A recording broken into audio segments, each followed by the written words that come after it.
Dios les bendiga, soy el obispo Hugo Alfonso Montesinos. La palabra de Dios para nuestras vidas está llena de esperanza y nos muestra los principales pilares de la fe en nuestro Señor Jesucristo.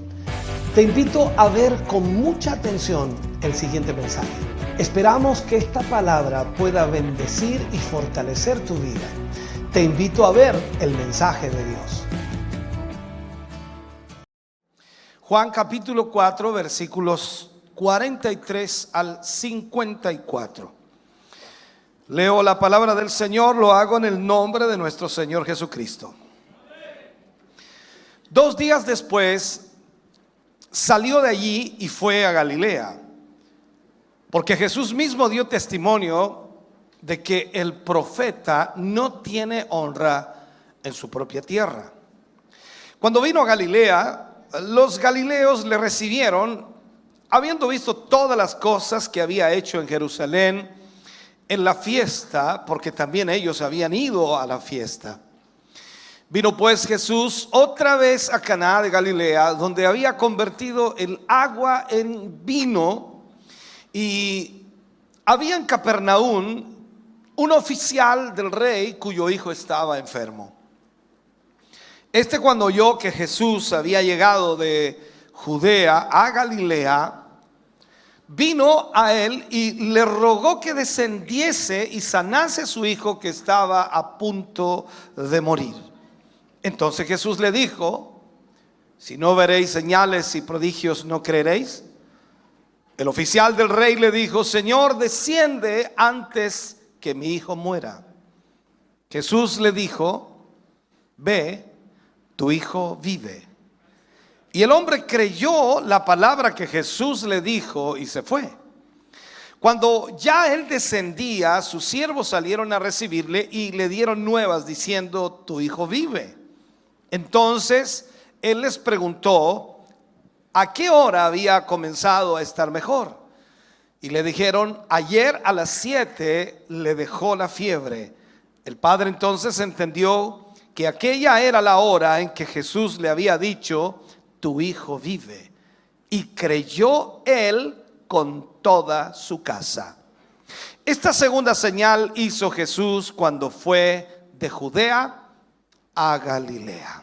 Oremos al Señor. Padre, en el nombre de Jesús vamos ante su presencia dando gracias por su inmenso amor y por su inmensa misericordia.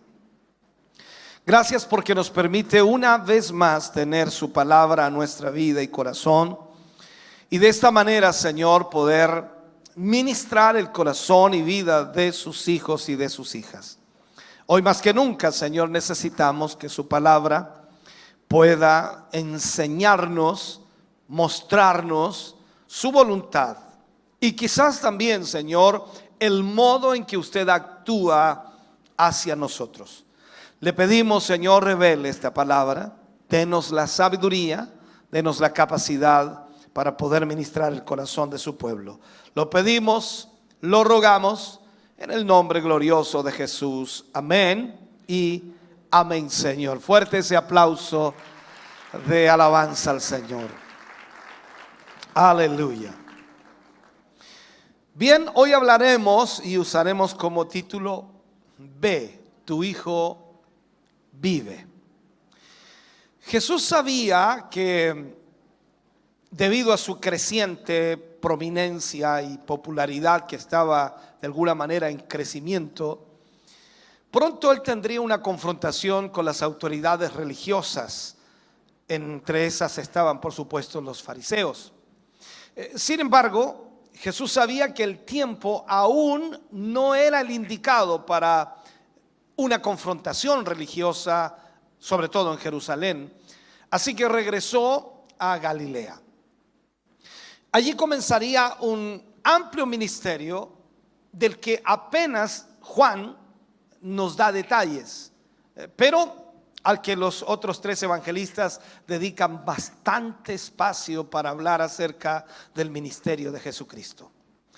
Seguramente esto se deba a que Juan escribió después de los otros evangelistas, y de alguna manera, conociendo los escritos que ellos habían realizado, quiso evitar repetir aquellos sucesos de la vida del Señor Jesús que ya habían sido de alguna forma relatados. En cualquier caso, lo importante de todos estos viajes que el Señor hizo es que poco a poco se iba revelando el círculo cada vez más amplio de su ministerio. Galilea era la tierra de Jesús en sí, porque allí él creció. Y como estas personas se sentían de alguna forma tan familiarizados con Jesús, no lo honraban de la manera que debían hacerlo o de la forma correcta. Por ello Jesús viene y pone esta frase: el profeta no tiene honra en su propia tierra. La razón entonces es que Jesús tomó la decisión de ir a Galilea, o el por qué Jesús decide ir a Galilea nos puede parecer un tanto enigmática, porque él mismo viene y dice: el profeta no tiene honra en su tierra, pero sin embargo regresa a su tierra. Es una cosa extraña. Por un lado, lo que pasa con el ser humano es que difícilmente estamos dispuestos a aceptar que alguien que ha crecido junto a nosotros pueda llegar a ser más que nosotros. Ese es un problema muy dado en la sociedad de hoy. Por otro lado, también tenemos cierta tendencia innata a admitir que debemos entonces igualar o debemos imitar a alguien. Podríamos decir entonces debemos admirar mucho más a los que vienen de afuera que a los que son de nuestra casa. Esa es la realidad que existe hoy día. Si invitamos un predicador de afuera, la gente se vuelve loca, porque es más fácil valorar a alguien que viene de afuera que los de la misma casa. Ahora, esta actitud del cristiano, del creyente, no debe ser la correcta, ni es la correcta, y mucho más, diría yo, no es una conducta cristiana. Deberíamos tener mucho cuidado con ese tipo de conducta, porque tanto los de Nazaret como los de Capernaum llegaron a despreciar al Señor Jesús, al Hijo de Dios, perdiendo así innumerables beneficios e innumerables bendiciones que pudieron haber recibido, pero lamentablemente no valoraron al Señor Jesús. Podemos decir entonces que todos ellos eran personas que habían quedado impresionadas por los milagros que Jesús había hecho, pero que no entendían ni aceptaban quién era Él en verdad. Ese era el problema. Por eso Jesús no se fiaba de ellos, no confiaba en ellos. Y con el tiempo, por supuesto, llegaron a rechazarle y abandonarle totalmente. Miremos un poco la historia. La Biblia dice que había en Capernaum un oficial del rey cuyo hijo estaba enfermo. Eso es lo que nos dice este pasaje. Y en su regreso, el que Jesús hace, fue primeramente a Caná de Galilea, donde había convertido, recuerde usted, el agua en vino. Ese fue el primer milagro. Recordemos entonces que allí había hecho su primera señal y sus discípulos habían creído en él al ver ese tremendo milagro. No sabemos cuánto tiempo permaneció en Caná, pero allí tenía al menos un hogar abierto donde hospedarse, en la casa de uno de sus discípulos o de sus seguidores, llamado Natanael. Pronto la noticia de su llegada a ese lugar se divulgó por todas las ciudades de alrededor, y la Biblia nos dice que alguien se interesó especialmente por poder acercarse o poder ir donde estaba Jesús, y ese fue el oficial del rey que vivía en Capernaum, aproximadamente entre unos 25 a 30 kilómetros de Caná de Galilea. Este oficial tenía a su hijo enfermo y no dudó rápidamente ir hasta donde Jesús estaba para rogarle que le ayudara y ojalá sanara a su hijo. Evidentemente tenía, por supuesto, la pasión, la urgencia de lo que puede sentir un padre cuando su hijo está enfermo, y sobre todo estar a punto de morir. Entonces estaba desesperado y lo más que deseaba era que su hijo recibiera sanidad por el poder del Señor Jesús. Entonces, esto nos recuerda una vez más que la enfermedad, la muerte, no hace distinción entre personas. O sea, ya sea rico, sea pobre, sea niño, sea adulto, la muerte no hace distinción. Y por esta razón es necesario que estemos preparados para enfrentarnos a la muerte, cualquiera sea nuestra edad o condición. ¿Por qué? Porque no sabemos en qué día, en qué hora nos enfrentaremos a ella. Si imaginamos de alguna forma o tratamos de entender la angustia que tenía el padre viendo a su hijo enfermo y que poco a poco su hijo iba perdiendo su vida o veía que su hijo iba extinguiéndose en su vida sin que él pudiera hacer nada. Esa angustia es terrible para un padre, porque es triste ver a un hijo que llega a la sepultura antes que su padre. Lo normal sería que los hijos entierren a sus padres y no que los padres entierren a sus hijos. Entonces, a pesar de la angustia del padre, a pesar de lo que estaba viviendo por la inminente pérdida de su hijo, él se da cuenta de que nada le servía el poder que tenía, ni la buena vida que llevaba, ni el trabajo que ejecutaba para el rey. O sea, nada de eso le servía para poder de alguna forma salvar la vida de su hijo. Sin embargo, cuando él escucha que Jesús estaba en ese lugar, se le abre una esperanza. O sea, dejó a su hijo allí enfermo y programó el viaje para poder ir hasta Canaán, para ir a buscar a Jesús. Eso fue lo que hizo este padre.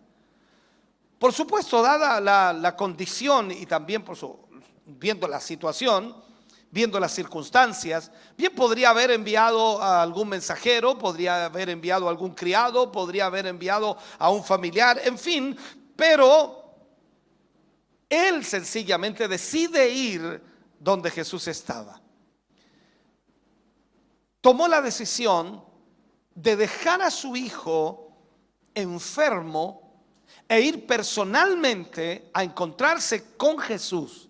Lo que por supuesto nos demuestra de que este hombre de alguna manera creía en el Señor Jesús. Para decirlo más breve, tenía fe en el Señor Jesús. No sabemos el grado de interés o de identificación que había en este hombre con el ministerio del Señor Jesús. No lo sabemos, porque ya el Señor estaba desarrollando su ministerio anteriormente en Capernaum. Evidentemente había oído hablar de él y tenía quizás información suficiente o necesaria para que la fe pudiera crecer en él y de esa manera haber llegado a germinar en su corazón esa fe en Jesucristo. En cualquier caso, si lo vemos y lo analizamos, no cabe duda de que la aflicción en este hombre despertó a este hombre de su comodidad y quizás de su letargo, impulsándolo a buscar a Jesús. Eso es lo mismo que sucede en nosotros.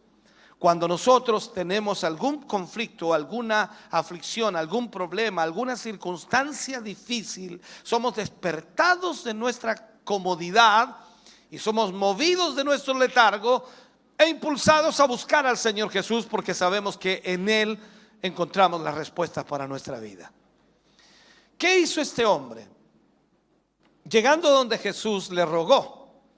Y las palabras que él usa son importantes aquí. Él dice: te ruego que desciendas para que sanes a mi hijo. Parafraseando lo que él dice. Ya hemos señalado que su hijo estaba enfermo o a punto de morir, que eso es lo que la Biblia dice. Por lo que él entonces viene donde Jesús para pedirle que le ayude en forma urgente. El asunto era realmente urgente. Su hijo estaba muriendo. Así que nos imaginamos que el padre hace lo que todo padre haría, una petición de forma insistente y desesperada para que el Señor Jesús lo acompañara.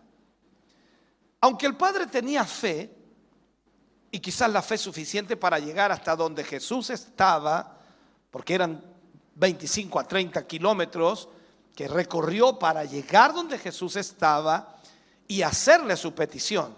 Usted recorrió hoy 14 kilómetros para llegar aquí, aunque se vino en vehículo, otros se vinieron en bus, alábale si puede. Este hombre se fue de a caballo. Estoy tratando de hacer una comparación para que usted entienda. Entonces, este padre tenía fe, pero no sabemos si era la fe suficiente. Sabemos que era suficiente para llegar donde Jesús estaba y hacerle la petición. Y quizás aquí nosotros, ya al comenzar a introducirnos en este pasaje, podemos darnos cuenta aquí de dos errores que el Señor quería de alguna forma corregir por las palabras y las frases que el Señor le habló a este hombre. El primero de ellos, lo que Dios hace, es que este hombre había dado por sentado de que para sanar a su hijo Jesús tendría que ir hasta Capernaum. Eso es lo primero que vemos que este hombre dice. Porque si bien creía que donde Jesús estuviera la enfermedad era sanada o huiría de su presencia, entonces podemos darnos cuenta que la fe a este hombre no le alcanzaba para que pudiera, en otras palabras, creer que Dios podría hacer un milagro a distancia. Por eso es la petición, que quería que fuera hasta su casa para que sanara a su hijo. Él no imaginaba, ni siquiera tenía la fe para creer que Dios a distancia podía hacer un milagro. El segundo error por el que Jesús se lamentó fue porque este hombre, como muchos otros hombres y como muchos de nosotros, aunque había oído acerca de Cristo y había visto muchos milagros acerca de Jesús, que por supuesto no están aquí escritos. Estamos hablando del segundo milagro, pastor. ¿Cómo iban a haber milagros? Recuerde que Juan también dice que si todas las cosas se hubieran escrito, las que hizo Jesús, no cabrían los libros en la tierra para contener todo lo que hizo Jesús. Jesús no hizo tan solo esos milagros que aparecen en Mateo, Marcos, Lucas y Juan. Hubieron miles de milagros. ¿Cómo usted puede expresar? Dice, le traía a los enfermos desde la mañana hasta la tarde y los sanaba a todos. Entonces, no estoy hablando de los milagros que aparecen escritos, sino que estoy hablando de que sin duda este hombre tiene que haber oído de muchos milagros que el Señor hizo, y de esa manera entonces él alimentaba también esta realidad. Y la confianza tenía que ser constantemente alimentada por nuevas señales y nuevos prodigios. Entonces, el problema de este hombre quizás estaba enfocado en ver milagros para poder creer más. Le costaba creer en Cristo y le costaba creer en su palabra si no iba acompañada por algún milagro. Así que, como vemos, el Señor se dispuso a sanar a su hijo de tal manera que la fe fuera pulida de estos dos errores y así pudiera crecer. Esto es importante marcarlo. De hecho, notemos que a pesar de la urgencia que tenía este hombre del estado de su hijo que estaba muriendo, Jesús comenzó por tratar con la fe del padre y no por la urgencia de su hijo. Y a veces nosotros también actuamos de la misma manera que este hombre. Queremos que Jesús haga algo allá o acá o en esto o en esto otro, y no entendemos que lo que Dios hará será tratar con nuestra fe. Todo esto nos debe hacer pensar que en nuestras propias vidas y en nuestras propias circunstancias, Dios está más interesado en fomentar nuestra fe o acrecentar nuestra fe para librarnos de todos los problemas que pudiéramos tener. ¿Qué le dice Jesús a este hombre? Jesús le dice, si no viereis señales y prodigios, ¿no creeréis? Esta pregunta también es importante para nosotros. Si usted no ve señales y prodigios, ¿no creerá en el Señor? Gracias por su respuesta. ¿Qué hizo Jesús aquí? Reprendió a los que de alguna forma dependían de las señales y las maravillas antes de que pudieran creer. Esto es la frase que nosotros hoy día escuchamos en muchos lugares: ver para creer. Dios le está diciendo: no, tú tienes que creer en mí sin ver. Eso es fe. Recuerda lo que dice la Biblia en el libro de Hebreos capítulo 1 versículo 1. Es pues la fe, 11:1, perdón. Es pues la fe, la certeza de lo que se espera, la convicción de lo que no se ve. Eso es fe. Entonces, podría parecer aquí que Jesús fue duro con el hombre.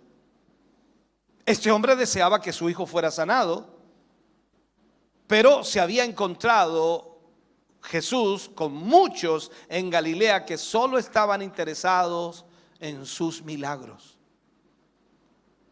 Y no hay duda de que mucha gente también se interesa más en los milagros de Jesús que en Jesús. ¿Me siguen eso, no? Entonces, por consiguiente, lo que hace Jesús es cuestionar también a este hombre. Lo cuestiona en su petitorio. ¿Qué estaba haciendo el hombre? Pidiéndole a Jesús que sanara a su hijo, que fuera con él hasta el lugar donde vivía y pudiera sanar a su hijo. Era una buena petición, pero Jesús va más profundo y se da cuenta de los errores que este hombre tiene, como también se da cuenta de sus errores y mis errores cuando le pedimos algo a Dios. Entonces, veamos esto. Señales y maravillas pueden llevar a una persona a creer en Dios, no hay duda. Y pueden validar incluso a un hombre de Dios cuando Dios usa a alguien para hacer señales y maravillas. Pero también pueden no tener efecto en una persona. O sea, las señales y maravillas de Dios evidentemente son cosas buenas. Sin embargo, no debieran ser el fundamento de nuestra fe. ¿Por qué? Porque ¿qué pasa si usted ve señales y creyó y después no ve ninguna señal más? ¿Qué va a pasar? Va a dejar de creer. No sé si me sigue en eso. No deberíamos aprender de ellas para que de alguna manera nos prueben que Dios es real. No deberíamos buscar las señales y usarlas como fundamento de nuestra fe. En sí mismas, las señales y las maravillas no pueden cambiar un corazón. ¿Por qué? Porque cuando miramos nosotros la Biblia, encontramos a Israel que vio señales increíbles en el monte de Sinaí, las señales en Egipto, las señales en el desierto, por todas partes, señales y más señales y más señales, pero nunca cambió su corazón. Incluso Israel escuchó la voz de Dios en tiempos de Moisés. No obstante, después, ¿qué hicieron? Adoraron un becerro de oro. Entonces, las señales a veces no son una evidencia de que alguien crea en Dios.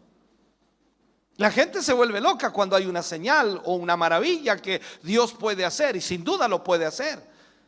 Pero eso no debe ser el fundamento de nuestra fe. Si las personas solo se quedaran admiradas por el extraordinario poder de los milagros, estarían perdiendo de vista su verdadero propósito. Porque el verdadero propósito es mostrar a Cristo Jesús, el Hijo de Dios. ¿Y para qué? Para que podamos creer en Él y para que podamos tener vida eterna. Aquí lo importante no son los milagros. Pueden ocurrir, pueden suceder, van a ocurrir de vez en cuando, todos los días, no lo sé. Pero lo más importante es que tenemos a Cristo, y Cristo es el fundamento de nuestra vida cristiana, y nosotros debemos creer en Él porque en Él tenemos vida eterna.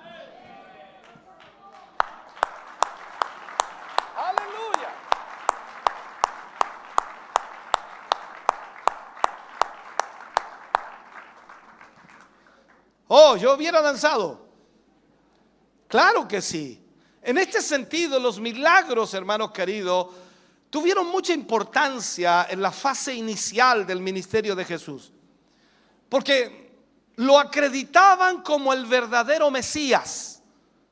O sea, la gente que veía los milagros decía, o sea, ¿quién puede hacer esto? Nadie puede hacer esto si no viene enviado por Dios. Entonces lo acreditaban como el Mesías. Sin embargo, después que el Señor había hecho tantas señales entre ellos, tantos milagros, no era razonable que la gente rehusara creer en Él si no seguía haciendo nuevos milagros. ¿Se recuerda usted cuando Jesús estaba en la cruz, qué decían los fariseos?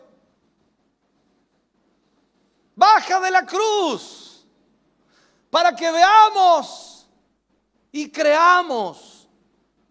Mira cómo estaban esos. Querían seguir viendo. Muéstranos una señal. O sea, ese es el problema, hermano, cuando tú y yo perseguimos milagros y maravillas. ¿Dios puede hacerlos? Claro que sí. Los hemos visto. Pero ese no es el fundamento de nuestra fe. El fundamento de nuestra fe es Cristo Jesús. ¿Cuántos dicen amén? Ahora,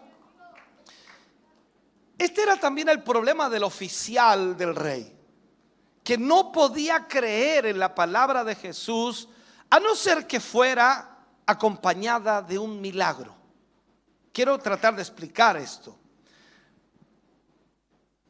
Cuando vemos esto, si está ausente este requisito, entonces su fe corría peligro de acabarse.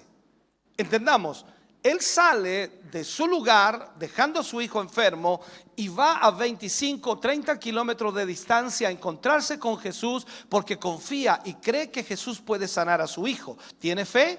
Tiene fe.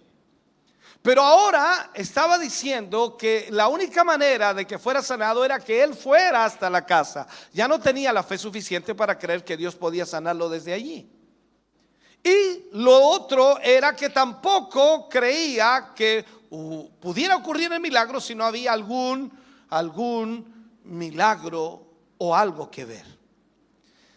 El caso de este angustiado padre es muy común también en nuestros días. Así que Jesús, ¿qué es lo que hace? Aprovecha la ocasión para también enseñarnos a todos nosotros un principio fundamental.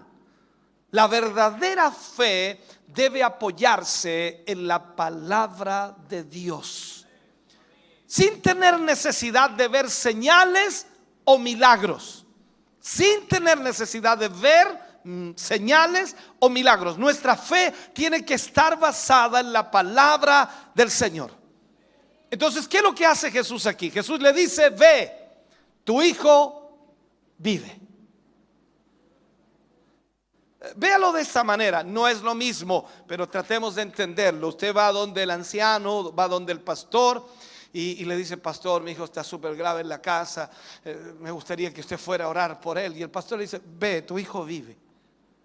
Ya. ¿Qué haría usted?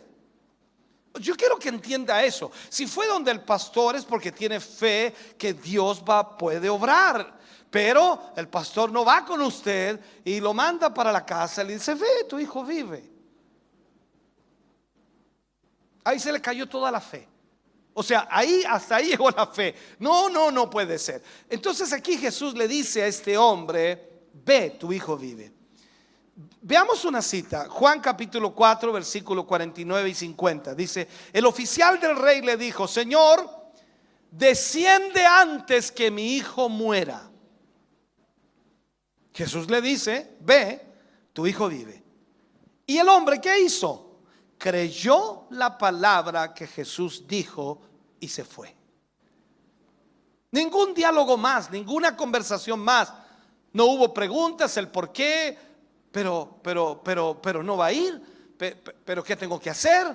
Nada, absolutamente nada. Ahora, No es difícil aquí imaginar la angustia del padre mientras pensaba, por supuesto, en que su hijo se estaba muriendo en casa y él venía por la respuesta, la ayuda necesaria para que él pudiera ser sanado. Y en esos momentos él no estaba preparado para mantener una discusión teológica con Jesús acerca del lugar que los milagros pueden ocurrir y la fe que debe ocupar en la vida del hombre. O sea, él no se iba a poner a discutir con el Señor porque no podía hacerlo.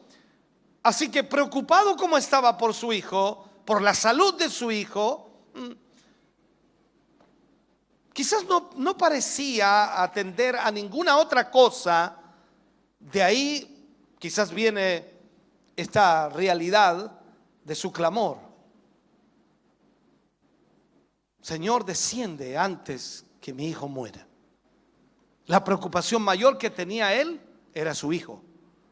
Pero como hemos dicho, el Señor no solo veía la necesidad del hijo enfermo, sino también estaba preocupado por la fe de ese padre. ¿Cuántas veces le ha pasado a usted que está orando o pidiendo al Señor por alguien y ahí no hay respuesta? Y lo que Dios quiere hacer es tratar con su fe. ¿No lo había pensado? ¿No lo había imaginado? Dios quiere tratar con su fe. Usted está desesperado por su hijo, su hija, su esposa, su esposo o por alguien, y usted le pide al Señor: y yo sé que tú vas a orar, Señor, yo sé que tú eres grande, que tú eres poderoso, yo sé que tú lo puedes hacer, para ti no hay nada imposible, y usted pone todos los versículos que quiera, y lo que quiere el Señor es tratar con su fe. Y después que usted termina la oración, su hijo sigue enfermo, su hija sigue enferma, su esposa sigue enferma, y dice: pero Señor, ¿qué pasó? ¿Qué pasó? Dios quiere tratar con su fe. De hecho, casi nos atreveríamos a decir que el punto central de todo este pasaje o de toda esta historia tiene que ver con la fe del padre más que la sanidad del hijo. Esa es la realidad de esta historia. Fíjese en este detalle: el Señor atendió a la súplica del padre, pero no como el padre lo esperaba. ¿Qué esperaba el padre? Esa es nuestra realidad, ¿no? ¿Qué esperaba él? Voy a ir donde Jesús y le voy a pedir que venga conmigo a mi casa para que sane mi hijo y todo se va a solucionar. Jesús no hizo eso. ¿Cuántas veces usted le ha pedido a Dios que haga algo de tal y de tal manera? Señor, si esto es tuyo, será así. Y Dios no está ni ahí. Disculpe que haya hecho eso, pero es la verdad. Entonces, no lo acompañó hasta Capernaum, en donde estaba su hijo enfermo. Tampoco hizo ninguna señal, ni tampoco apeló a ninguna emoción o ningún sentido emocional. Lo único que le dio fue su palabra: ve, tu hijo vive. Y yo sé que usted dice: oh, no, es extraordinario. Sí, pero si a usted le dicen eso, ¿cómo queda? De esta manera, hermano querido, se subraya entonces la lección que Jesús estaba intentando enseñarle a este hombre y también a nosotros. La fe debe descansar únicamente en la palabra de Dios. Y es importante que nos preguntemos cuál era el contenido de la fe de este padre. ¿Cuál era el contenido de la fe de este padre? Dice inmediatamente se fue. ¿Por qué? Porque la palabra de Dios le dijo a él lo que tenía que hacer. Entonces la fe verdadera no consiste en creer cualquier cosa, eso estamos claros. Eso fácilmente puede ser superstición. No es creer cualquier cosa. Hay que aclarar que desde una perspectiva bíblica, la fe que Dios espera de nosotros debe estar basada en su palabra revelada. Y esta es la razón por la que Pablo también, por supuesto, afirmaba lo siguiente allí en el libro de Romanos capítulo 10 versículo 17. Así que la fe es por el oír, y el oír por la palabra de Dios. O sea, usted no puede tener fe si no escucha palabra de Dios. Es imposible que usted tenga fe. Como vemos, entonces hay una estrecha relación entre la fe y la palabra. Creemos que es muy importante subrayar esta relación entre la fe personal y subjetiva con la palabra de Dios. Aquello que objetivamente debemos creer realmente. Cuando esta relación se rompe, se quiebra, se divide, ese nuevo tipo de fe entonces no agrada a Dios y puede ser peligrosa incluso para la persona, porque no está basada en el principio de Dios. Por ejemplo, una persona católica, y déjeme sacar esto, disculpe si hay algún católico escuchándome, pero no quiero ofenderle, solamente quiero aclararle esto. Una persona católica presume de la fe que tiene en su santo o en su virgen favorita. La Guadalupe, la Carmen, la María, la no sé cuál sea, no importa. Pero hay que preguntarles y al mismo tiempo preguntarse, ¿dónde ha mandado Dios en su palabra que debamos depositar nuestra fe en santos o vírgenes? Entonces nos damos cuenta que ya estamos fuera de la palabra, porque nuestra fe se fundamenta en la palabra. Lo que vemos entonces es que de hecho Dios prohíbe poner nuestra confianza en cualquier cosa que no sea Él mismo, porque todo lo demás es idolatría que Dios condena y aborrece. La fe que Dios espera de nosotros es una respuesta positiva a lo que Él ha revelado en su palabra. Fuera de eso, hermano querido, fuera de eso, no hay garantías de que Dios nos vaya a conceder todas nuestras peticiones. Fuera de eso, no hay forma de que Dios conceda sus peticiones, porque muchas de ellas están lejos de los propósitos de Dios y lastimosamente Él sabe que si las responde nos haría un tremendo daño a nuestra vida. Entonces es fundamental enfatizar esto, porque cuando tristemente las cosas no ocurren como nosotros habíamos esperado, como nosotros habíamos imaginado, o con facilidad en lo que esperábamos, inmediatamente acusamos a Dios de habernos defraudado. Yo confié en el Señor y yo creía que el Señor me iba a ayudar, y yo creía que en ese día el Señor me iba a sanar y no me sanó. ¿Sí o no? ¿Me siguen eso? Cuando en realidad el problema es que nosotros habíamos creído algo a lo que Dios en ningún momento se había comprometido a hacer con nosotros. No sé si me entiende.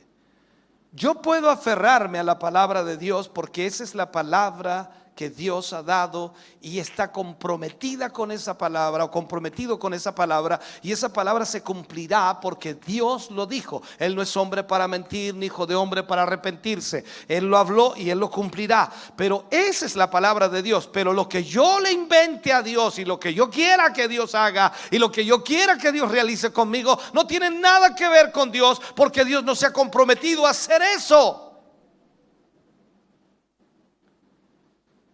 Pero si nosotros encontramos una promesa muy clara en su palabra, podemos apropiárnosla de esa promesa, orar con fe. ¿Para qué? Para que se cumpla en nosotros. Mira lo que dice Santiago 1:5. Creo que es bueno aprender esto, ¿no? Y si alguno de vosotros tiene falta de sabiduría, dice yo, pídala a Dios, el cual da a todos abundantemente y sin reproche, y le será dada. Esa es una promesa, y yo me agarro de esa promesa. Esa es la palabra de Dios. Por lo tanto, si usted se arrodilla y le pide a Dios: Señor, tu palabra dice que yo puedo pedirte sabiduría porque no la tengo. Que supieras que soy de torpe, Señor. Necesito sabiduría. Estoy falto de sabiduría y la pido a ti, Señor, porque tu palabra dice que si nosotros te pedimos a ti, tú nos darás abundantemente y sin reproche. Aleluya.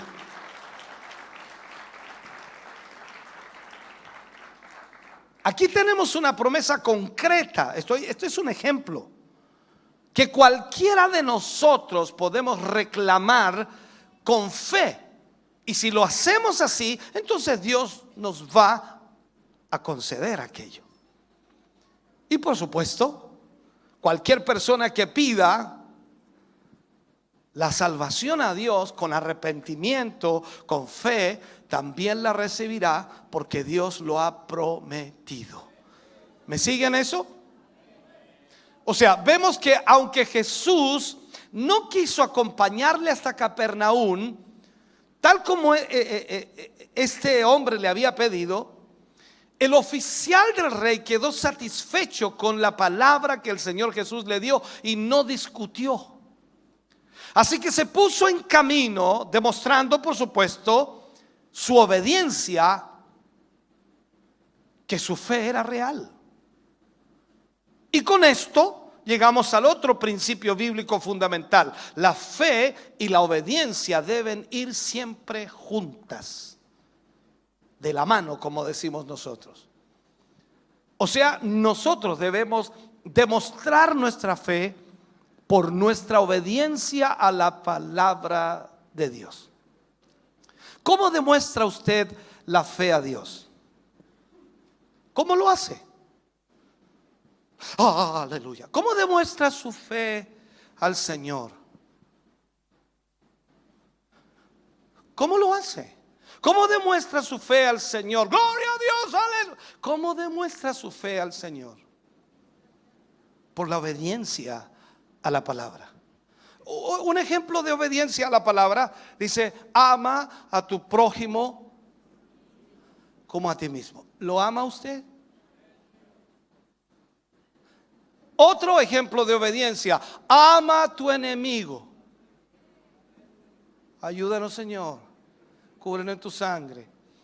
O sea, estos es palabra de Dios. O sea, cuando nosotros entonces decimos yo tengo fe en Dios, estoy diciendo al mismo tiempo tengo fe en su palabra. Porque Jesús dijo: yo soy la verdad,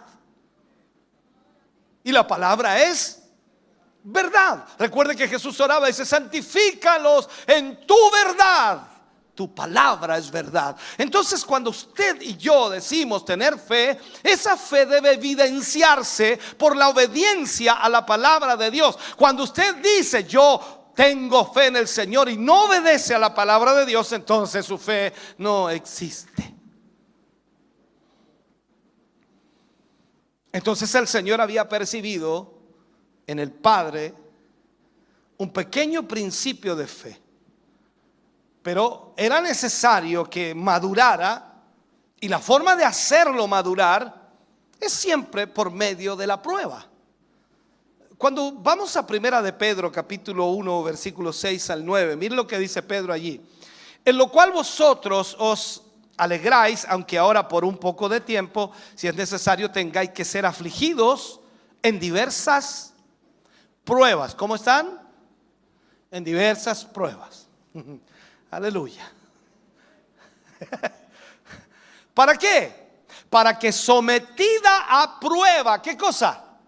Vuestra fe, mucho más preciosa que el oro, el cual aunque perecedero se prueba con fuego, sea hallada en alabanza. En medio de la prueba usted está en alabanza. O sea, cambie esa cara agria y alabe. Sea hallada en alabanza, gloria y honra cuando sea manifestado Jesucristo. Amén. A quien amáis sin haberle visto, en quien creyendo, aunque ahora no le veáis, os alegráis con gozo inefable y glorioso, obteniendo, oiga, qué tremendo es esto, obteniendo el fin de vuestra fe, que es la salvación de vuestras almas. Extraordinario. Pues yo ya habría danzado ya allá abajo, pero no estoy allá abajo, estoy acá arriba. Y no puedo danzar aquí porque estoy predicando. Tengo que tener el respeto hacia ustedes. Entonces, ¿qué es lo que hace el Señor Jesús aquí? Pone a prueba su fe y lo manda de vuelta hacia su Hijo, confiando en su palabra. Lo envió solo. El Padre que venía a buscar a Jesús que lo acompañara. Y Jesús no lo acompañó, lo envió solo. Por eso cuando el Padre obedeció a la palabra del Señor y emprendió, por supuesto, ese viaje de vuelta hasta su casa, a Capernaum, estaba dando un gran paso en su crecimiento espiritual. Porque la fe que él traía cuando venía hacia Jesús era que Jesús iba a venir a Capernaum, iba a orar por su hijo y se iba a sanar. Esa era su fe.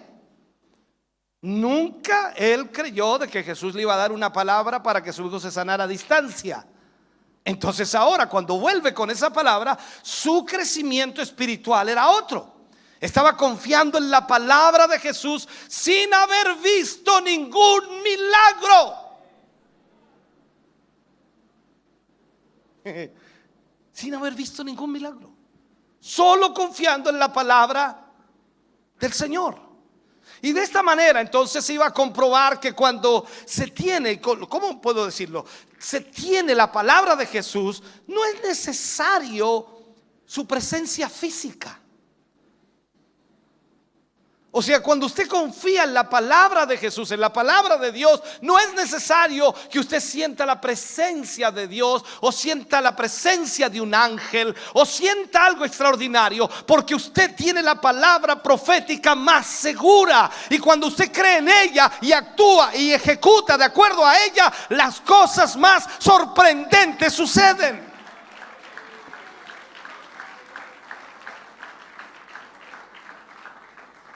Ahora, cuando ese hombre vuelve, ya no sabemos a qué distancia iba, pero cuando los criados vieron que su hijo se mejoró, ellos fueron a avisarle. Sus siervos salieron a recibirle diciendo: tu hijo vive. Pensemos un poco. Durante ese viaje de regreso, porque aquí podríamos nosotros preguntar: ¿cuánto le dura la fe a usted? Porque claro, estamos hablando de fe hoy día, estamos hablando del evangelio, de los milagros del Señor, y usted a lo mejor posiblemente usted se vaya contento a la casa. ¿Cuánto le dura? A la salida del callejón se acabó. Kilómetro 7 se acabó.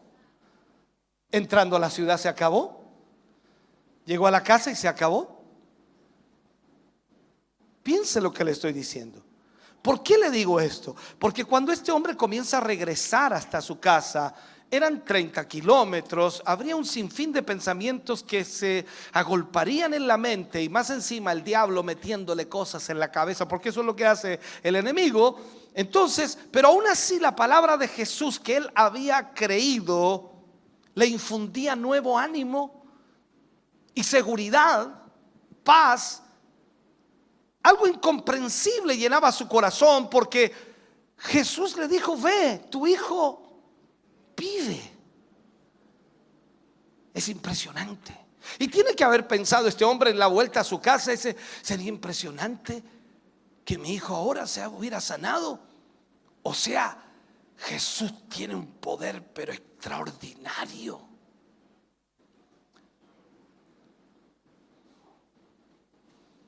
Esta también es la experiencia de todos nosotros, los que hemos puesto nuestra fe en el Señor. Nosotros también atravesamos este mundo cual valle de sombra y de muerte, y vamos camino hacia nuestro hogar celestial con la seguridad y la confianza en la palabra de Dios.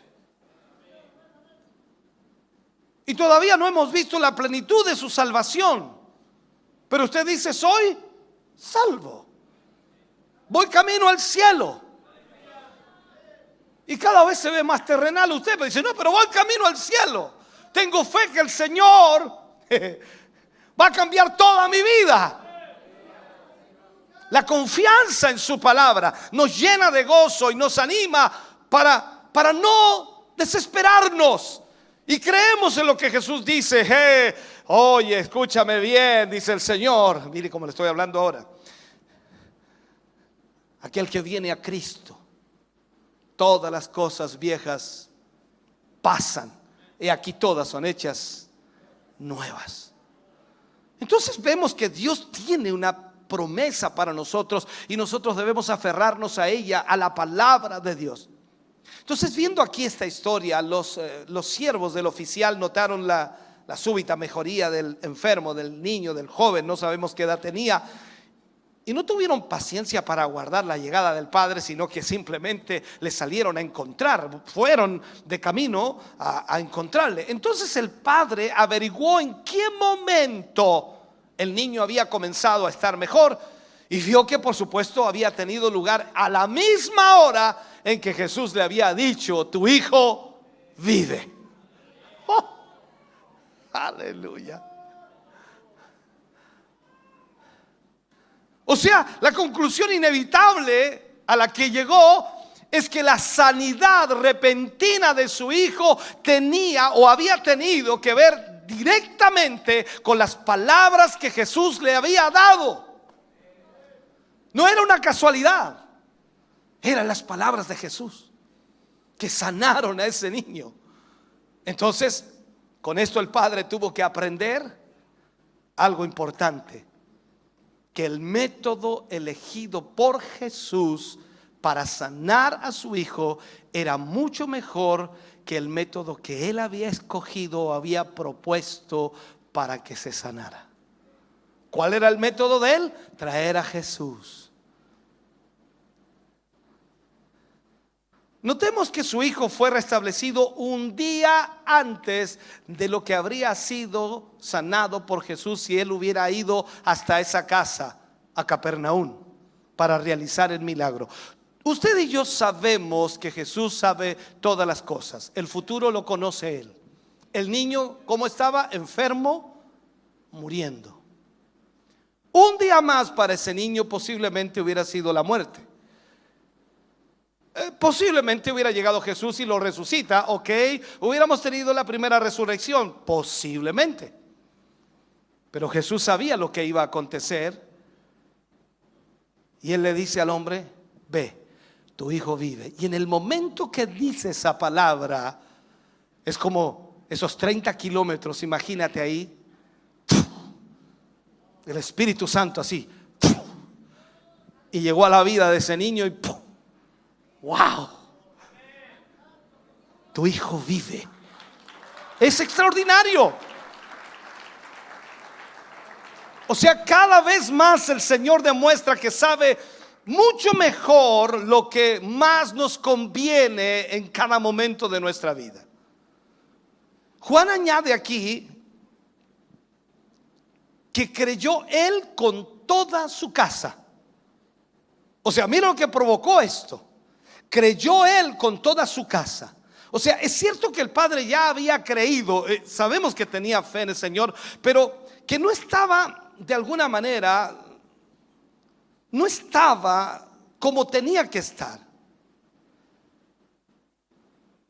Lo que no estaba dando a entender en alguna manera es que después de esta experiencia, este hombre cambió totalmente.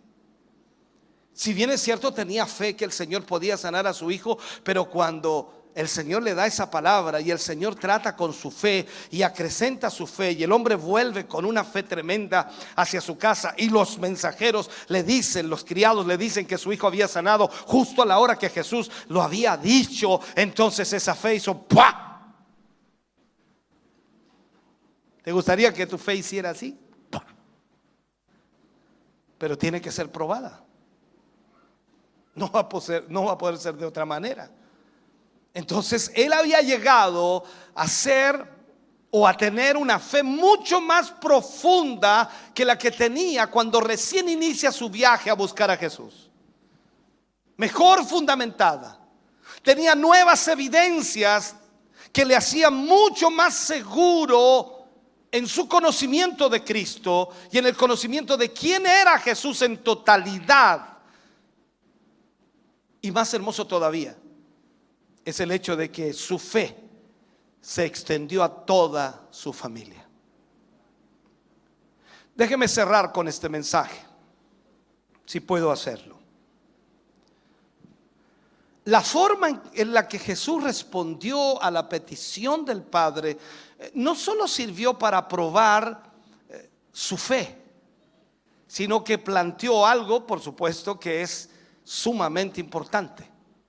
Aquí podríamos hacer algunas preguntas que podemos nosotros tratar de responder. ¿Son las señales y los prodigios una causa para la fe? ¿O son estas el resultado de la fe? Es una buena pregunta. ¿Son las señales y los prodigios una causa para la fe? ¿O son estas el resultado de la fe? Es como analizar, ¿hay que ver para creer o creer para ver? Creo que ahí es donde nosotros tenemos que comenzar a entender esto. Muchas personas exigen ver alguna intervención sobrenatural de parte de Dios antes de creer en Él. Y esto quedó bien ilustrado por Tomás, uno de sus discípulos, recuerde usted, quien cuando los otros apóstoles le anunciaron que habían visto a Jesús resucitado, se negó a creerlo, a no ser que lo viera por sí mismo. Juan 20:25 dice: y le dijeron pues los otros discípulos, al Señor hemos visto. Él les dijo: si no viera en sus manos la señal de los clavos y metiere mi dedo en el lugar de los clavos y metiere mi mano en su costado, no creeré, dijo él. Como sabemos, el Señor le concedió lo que había pedido, pero le dijo algo que desde entonces es un principio fundamental. Porque has visto, Tomás, ¿creíste? ¿Qué dice allí? Bienaventurados los que no vieron y creyeron. Ese soy yo. No sé si usted, pero ese soy yo. Bienaventurados los que no vieron y creyeron. Desde que el Señor Jesús ascendió al cielo, esto tiene que ser necesariamente así. ¿Por qué? Porque Él ya no va a estar disponible físicamente en este mundo hasta su regreso, hasta su retorno. Las personas que quieran creer en Jesús no pueden exigir verlo resucitado, pero si creen en Él, finalmente le verán con toda la gloria en la resurrección y compartirán la eternidad junto a Él. Aleluya. Este mismo principio es el que nosotros hoy día tenemos. Lo vemos también reflejado, por supuesto, en el proceso que Jesús siguió para sanar al hijo del oficial. Fue necesario que el Padre creyera primero para poder ver el milagro que estaba esperando. Ver para creer no es el punto. Primero debemos creer para ver. Dios o Jesús llevó a este hombre a primero creer para poder ver. Y es lo mismo que hará con usted y conmigo, para que nosotros creamos. Jesús probó duramente la fe de este hombre, forzándolo a creer solo en la palabra de Jesús y no en ninguna demostración externa de lo milagroso. Usted y yo seremos forzados a creer solo en la palabra del Señor. A pesar de la prueba, a pesar de lo que el hombre tuvo que enfrentar allí, el hombre creyó lo que Jesús le dijo y se fue. Dios se ha revelado de diversas maneras a lo largo de la historia de la humanidad, y por supuesto ha querido que de alguna forma quede constancia de ello, y lo plasmó en un libro que él mismo inspiró y se le llama Biblia. Y cualquiera que lo lea con atención, cualquiera que lo lea minuciosamente, se dará cuenta de que no se trata de un libro de mitos o leyendas o cuentos, sino que su contenido está fuertemente arraigado en la historia. Y viene, por supuesto, avalado por los testigos presenciales de los hechos. De hecho, el Dios de la Biblia, lejos de pedirnos que creamos sin exigir ningún tipo de evidencia, parece estar invitándonos una y otra vez a que investiguemos los hechos allí escritos. ¿Sabe, hermano querido? Por la palabra debes creer que Jesús resucitó. En ella se nos relata la historia de la resurrección junto con el testimonio de aquellos que lo vieron, que llegaron a la tumba, que estuvieron allí presentes, que lo vieron con vida. Las evidencias están allí y por supuesto esa es la verdad. La Biblia nunca nos anima a creer algo que no es verdad o que simplemente es fruto de nuestra imaginación. Pero desgraciadamente muchas personas no le toman interés a la Biblia, ni dedican el tiempo para comprobar si lo que dice la Biblia es verdad o no. Y esta es la razón por la que nunca llegan a tener fe. La gente puede asistir a la iglesia, la gente puede congregarse en una iglesia, pero nunca lee la palabra de Dios y no estudia en ella, no conoce la verdad y lamentablemente su fe nunca ha crecido. Cuando Juan termina su evangelio, dice allí en el capítulo 21, versículos 24 y 25, dice: este es el discípulo que da testimonio de estas cosas y escribió estas cosas, y sabemos que su testimonio es verdadero. Y hay también otras muchas cosas que hizo Jesús, las cuales si se escribieran una por una, pienso que ni aún en el mundo cabrían los libros que se habrían de escribir. O sea, piensen esto. De esta manera Juan entonces nos revela cuál fue el propósito por lo que se escribió su evangelio. Era proveer evidencia de primera fuente sobre la venida del Hijo de Dios a este mundo. Y dice que lo relatado en su evangelio solo era una pequeña muestra de todo lo que Jesús había hecho, pero que esa pequeña muestra era suficiente para generar la fe en cualquiera que de forma sincera desee conocer la verdad. Por eso, a partir de aquí, Dios espera que los hombres depositen su fe en el Señor. Porque si quieren ver y participar de todas aquellas cosas nuevas, maravillosas que Él ha preparado para nosotros, debemos llevarnos entonces, debemos llenarnos de fe, tal como lo hizo este hombre cuando sus criados le dijeron: ayer a las 7 le dejó la fiebre. El oficial estaba tan seguro de que su hijo estaba vivo y bien, que no tenía ninguna prisa, ninguna urgencia por volver a casa, como si tuviera que llegar a tiempo para buscar a otro doctor. No. Tomó su camino sin prisa y con calma, confiado en la verdad que Jesús le había dicho. ¿Caminas tú también así hoy?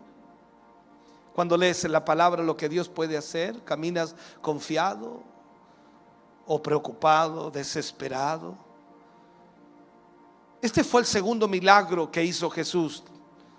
La primera señal persuadió a sus discípulos. La segunda señal persuadió a un oficial judío y a su casa. El milagroso poder de Jesús, hermano querido, desarrolló una fe aún más grande, tanto en el oficial como en su familia. Él había creído antes, pero como decimos nosotros, ahora cree más. Usted había creído en el Señor antes, pero debe creer más. Su fe se debe profundizar por su experiencia personal con el poder de Dios y con lo que Dios puede hacer. A medida que usted lee la palabra, a medida que usted se introduce en ella, comienza su fe a acrecentarse. Y usted sabe que tiene un Dios ilimitado, que tiene un Dios que no tiene límites, que tiene un Dios todopoderoso, que tiene un Dios que puede hacer lo imposible, que tiene un Dios que no tiene barreras, que tiene un Dios que no tiene obstáculos, que tiene un Dios que nada lo detiene, que tiene un Dios que no hay nada que Él no pueda hacer. Ay, ayúdame, hermano, que tiene un Dios tan grande que no hay límites para Él. Él es más alto, Él es más ancho, Él es más grande que todo. Por lo tanto, cuando usted lee la palabra, tiene ese Dios, sirve a ese Dios, y cuando usted cree en ese Dios, su fe se acrecenta.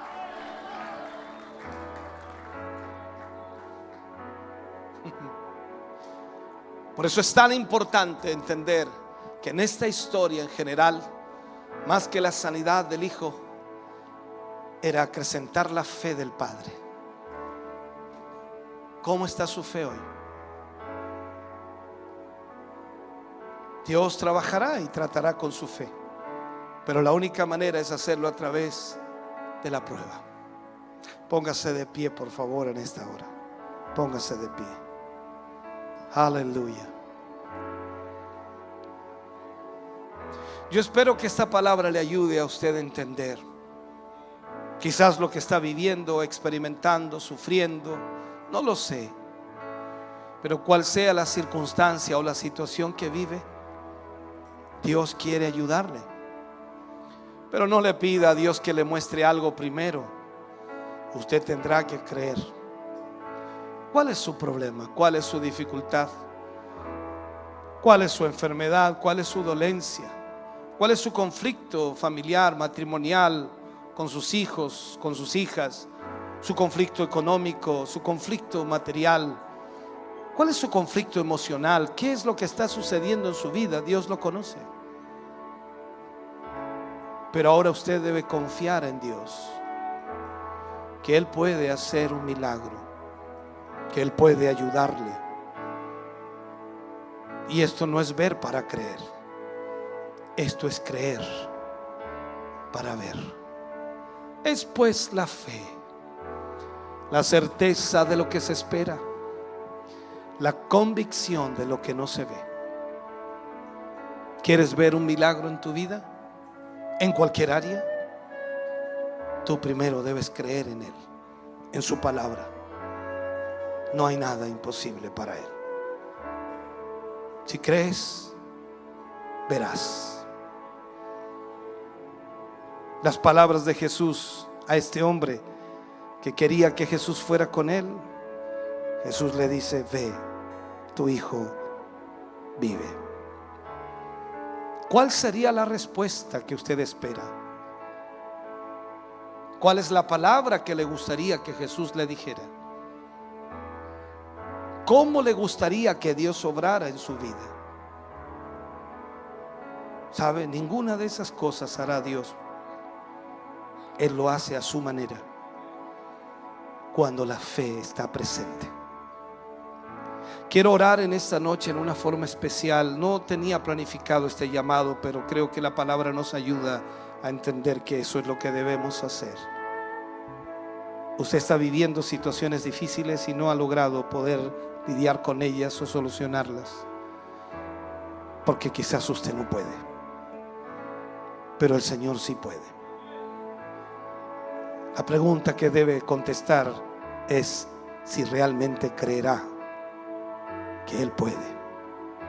Por lo tanto, si en esta noche cree que Dios puede hacer algo en aquello que está viviendo, venga al altar, venga a este lugar y dígale: Señor, solo tú puedes hacer un milagro, solo tú puedes ayudarme en esto. Creo que tú puedes hacerlo. Estamos contentos de que hayas visto y escuchado este mensaje. Creo con todo mi corazón que Dios le ha bendecido. Quiero invitarles a suscribirse a mis redes sociales, donde tenemos contenido que le ayudará a alimentar su vida espiritual.